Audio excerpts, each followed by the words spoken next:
पंडित जी, कहा जाता है कि जिंदगी में एक ना एक बार जरूर सभी को चार धाम के दर्शन करने चाहिए। क्यों इतना महत्वपूर्ण होता है? ऐसा क्यों कहा जाता है कि चार धाम के दर्शन करने से, यात्रा करने से सभी पाप धुल जाते हैं? ऐसा क्या महत्वपूर्ण होता है? आप हमारे दर्शकों को विस्तार से बताइए। पूजा जी, बहुत सुंदर तरीके से आप बोल रही हैं और बता रही हैं।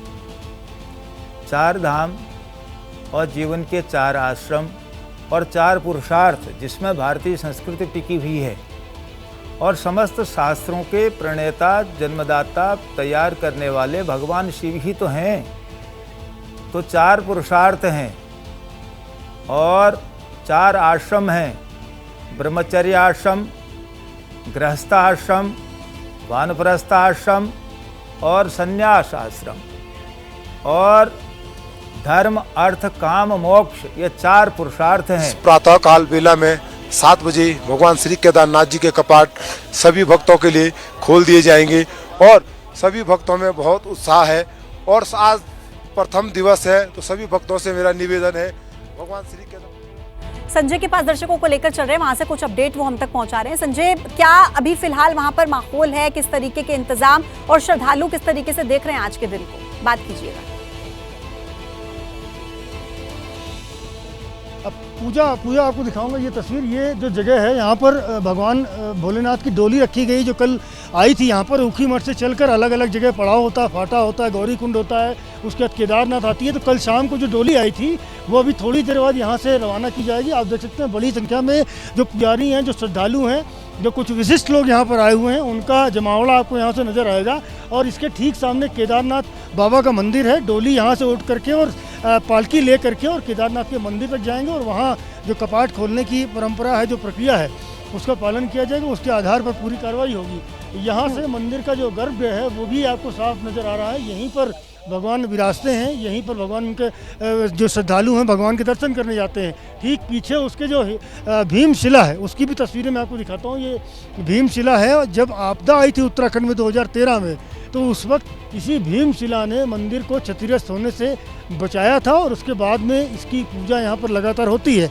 तो पूजा, ये तस्वीरें हैं इस वक्त केदार घाटी की, केदारनाथ मंदिर प्रांगण की, जहाँ पर चारों तरफ श्रद्धालुओं का तांता भी है। मैं अपने कैमरामैन साथी प्रेम सिंह से कहूँगा कि जरा तस्वीरें भी दिखाते रहें। चारों ओर जो आपको अलग अलग जगहों पर श्रद्धालुओं की टोलियाँ नज़र आएंगी, श्रद्धालुओं की भीड़ नज़र आएगी। वो व्याकुल है कितनी देर में कपाट खुल जाएं और उसके बाद यहाँ पर आकर के भगवान के दर्शन करें। मुख्यमंत्री पुष्कर सिंह धामी भी थोड़ी देर में यहाँ पहुँचेंगे और वो यहाँ से कपाट खोलने का जो परंपरा है, जो प्रक्रिया है, उसका पालन करेंगे। तो अभी बस इंतज़ार किया जा रहा है मुख्यमंत्री का।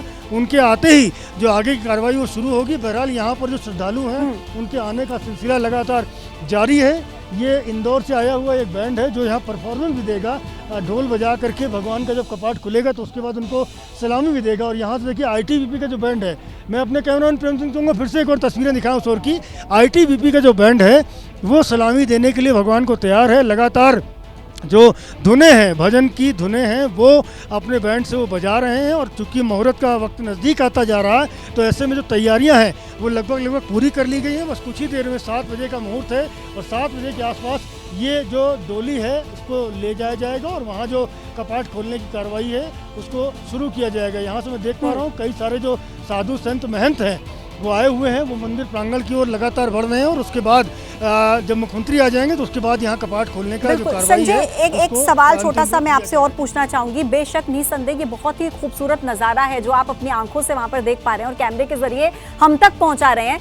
संजय, आज पूरे दिन भर में कितने श्रद्धालुओं के वहां पर पहुंचने का अनुमान है? दिन भर में कितने श्रद्धालु दर्शन करेंगे? और यकीनन ये बहुत ज्यादा बड़ा चैलेंज होगा प्रशासन के लिए भी, इतने श्रद्धालुओं की भीड़ के लिए इंतजाम करना, और किस तरीके से उन्हें दर्शन कराए जाएंगे? क्या प्रक्रिया के हिसाब से पहले दर्शन मुख्यमंत्री पुष्कर सिंह धामी करेंगे, उसके बाद आगे श्रद्धालुओं को दर्शन कराए जाएंगे, या किस तरीके की प्रक्रिया रहेगी वहां पर?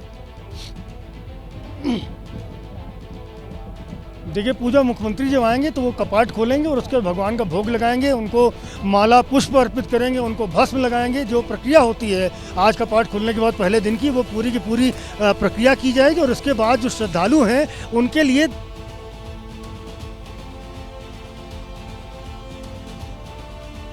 तो चलता रहेगा, जैसा आपने संख्या पूछी। ठीक है संजय, मैं लौट रही हूँ आपके पास। वहाँ पर थोड़ी सी नेटवर्क की दिक्कत है, इसलिए आपको संजय की आवाज़ क्लियर नहीं पहुँच पा रही है। मैं पंडित जी के पास एक बार फिर से दर्शकों को लेकर चलती हूँ। पंडित जी, अक्षय तृतीया का मैं जिक्र इसलिए भी कर रही हूं क्योंकि अक्षय जिसका मतलब होता है जिसका कभी क्षय ना हो सके, जिसका कभी नाश ना हो सके। तो ये कहा जाता है कि आज के दिन आप जो भी काम करेंगे वो स्थिर रहता है, उसका कभी नाश नहीं हो सकता। तो आज का दिन कितना महत्वपूर्ण और किस तरीके से आज के दिन दान पुण्य करना चाहिए या किस तरीके की पूजा की विधि होनी चाहिए, ये भी हमारे दर्शकों को समझाइए। बहुत बढ़िया आपने कहा। देखिए, अक्षय का मतलब होता है जिसका कभी क्षरण नहीं होता। और ये जो जैसे हमारे यहाँ ऋतुएं आती हैं, ये भी अक्षय हैं। बसंत से लेकर के और ये सारा क्रम चलता है ऋतुओं का। इसी तरीके से हमारे युगों का भी क्रम चलता है, सतयुग से लेकर के कलिकाल पर्यंत। फिर उसके बाद सतयुग प्रारंभ होगा। तो युग परिवर्तन की जो संधि समय है वो कभी क्षय नहीं होता है। देखिए, भगवान शंकर को अभी चावल चढ़ाए जाएंगे, चावल को भी अक्षत कहते हैं। अक्षतान समर्पयामि। मूसल का आघात होने के बाद भी धान का छिलका निकल जाता है, लेकिन चावल जो है साबुत रह जाता है। इसी प्रकार से ये जो तिथि है वो भी नाना प्रकार के आघातों से बचाने वाली है। भगवान परशुराम का अवतरण दिवस है और आज के दिन सतयुग के बाद त्रेता प्रारंभ जब हुआ, वो जो संधि काल है वो समय है। और इसीलिए हमारे यहाँ धर्म मूलक है। हमारे यहाँ पंचांग, तिथि, बार, नक्षत्र, करण, योग, इनका योग देख करके हमारे यहाँ जो काल गणना है ये कल्पित नहीं है। ये जो है सौर मंडल की गणना के आधार पर, ग्रह गतियों के आधार पर तैयार की गई है।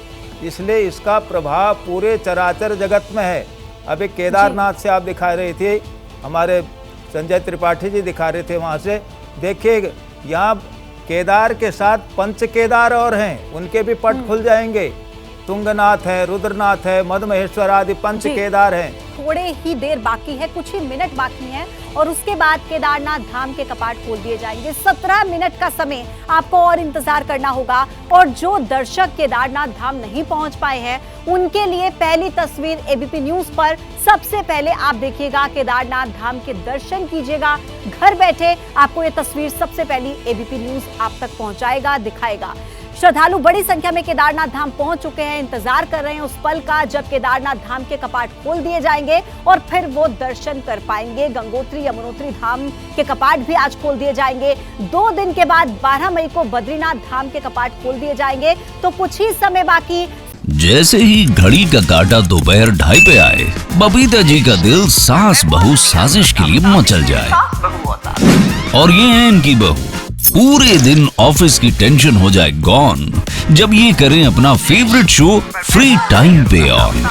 इनकी तरह आप भी देखिए अपना फेवरेट शो अपने टाइम पर और डाउनलोड कीजिए एबीपी लाइव ऐप अपने स्मार्ट टीवी पर।